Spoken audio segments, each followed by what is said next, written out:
నమస్తే అండి అందరికీ. మనకు బిఎస్ యాప్ కొత్త అప్డేట్ అయితే వచ్చింది. Version 2.0.6 update. ఎవరైనా అప్డేట్ చేసుకోకుండా ఉంటే అప్డేట్ చేసుకోండి. ఈ అప్డేట్లో ఏమంటే మనకు ఓవరాల్ ఎఫ్ఆర్ఎస్ అనేది 100% రిమూవ్ చేసేసారండి. మనకి ఎక్కడ కానీ ఎఫ్ఆర్ఎస్ అనేది లేదు. ఓకేనా. టీహెచ్ఆర్ డిస్ట్రిబ్యూషన్ టైంలో కూడా మనకి ఎఫ్ఆర్ఎస్ అనేది లేదు. మీరు నార్మల్గా టీహెచ్ఆర్ డిస్ట్రిబ్యూషన్ అయితే చేయొచ్చు. అదేవిధంగా ఇన్ అండ్ అవుట్ అటెండెన్స్ కూడా రిమూవ్ చేసేసారు. ఓకేనా. వర్కర్ ఏదైతే ఇన్ అటెండెన్స్ అవుట్ అటెండెన్స్ వేస్తున్నారో ఆ ఇన్ అటెండెన్స్ అవుట్ అటెండెన్స్ కూడా రిమూవ్ చేసేసారు. ఓకేనా. ఈ రెండు చాలా మేజర్ అప్డేట్ అండి. ఇదైతే గ్రౌండ్ లెవెల్ వరకు చేరాలనేసి ఈ వీడియో అయితే నేను క్రియేట్ చేస్తున్నాను. 100% ఎఫ్ఆర్ఎస్ అయితే రిమూవ్ చేసేసారు. అదేవిధంగా in attendance out attendance remove చేసేసారు. ఓకేనా.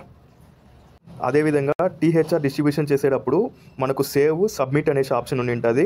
ఇప్పుడు సేవ్ మాత్రం చేసుకోండి. సేవ్ చేసుకున్నాక మీకు ఎప్పుడైతే నెట్వర్క్ ఉంటుందో అప్పుడు మీరు సింక్ చేసుకుంటారు. సబ్మిట్ అనే ఆప్షన్ లేదు. సో టీహెచ్ఆర్ డిస్ట్రిబ్యూషన్ చేస్తారు. వర్కర్ లాగిన్లో టీహెచ్ఆర్ డిస్ట్రిబ్యూషన్ చేస్తారు. ఎఫ్ఆర్ఎస్ క్యాప్చర్ చెయ్యరు. ఓకేనా. ఓన్లీ టీహెచ్ఆర్ ఇచ్చేసి ఎంతమందికి అయితే టీహెచ్ఆర్ ఇచ్చారో వాళ్ళని సెలెక్ట్ చేస్తారు. టీహెచ్ఆర్ డిస్ట్రిబ్యూషన్ చేస్తారు అండ్ సేవ్ మాత్రం చేసుకుంటారు. తర్వాత మీకు ఎప్పుడైతే నెట్వర్క్ అవైలబిలిటీ బాగుందో అప్పుడు సింక్ ఆప్షన్ మీద క్లిక్ చేసినారంటే వాళ్ళందరిది సింక్ అవుతుంది.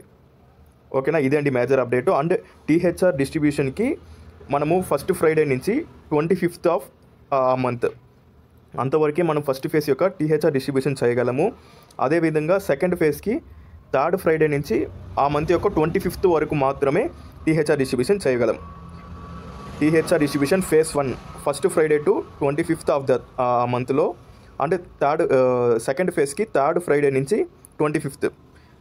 రెండు ఫేజెస్కి ఎండ్ డేట్స్ వచ్చి 25 బట్ స్టార్టింగ్ డేట్ వచ్చి ఫేజ్ 1కి ఫస్ట్ ఫ్రైడే, ఫేజ్ 2కి 3rd ఫ్రైడే. ఓకే అండి. ఇదే అండి మనకి ఇప్పుడు ఉండే ప్రజెంట్ అప్డేటు. థ్యాంక్ యూ అండి. Thank you all.